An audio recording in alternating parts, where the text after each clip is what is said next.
Welcome to Chillin' 101. We hope this video helps. In this video, I will explain how to connect to a router. First, you'll need to find your router's network name, also known as the SSID, and its password. This information is often on a sticker on the router itself. Next, open the Wi-Fi settings on your computer, phone, or tablet. You'll see a list of available networks. Choose your router's network name from this list to proceed. Once you've selected your network, you'll be prompted to enter the password. Type it carefully, as passwords are case-sensitive.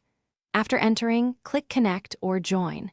Your device should then show a connected status, often with a Wi-Fi symbol. If you encounter issues, double-check the password or try restarting both your device and the router. Sometimes, a simple reboot resolves many problems.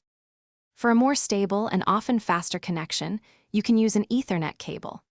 Look for the rectangular Ethernet ports on the back of your router. They are usually yellow or blue.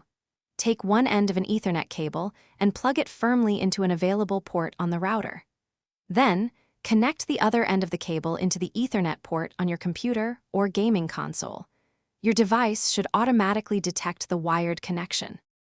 To enhance your network security, it's wise to change your router's default administrator password.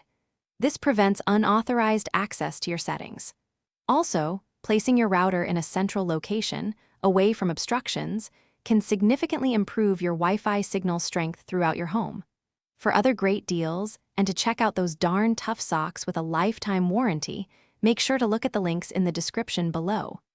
Thanks for watching. Thanks for watching. Consider subscribing if we helped you.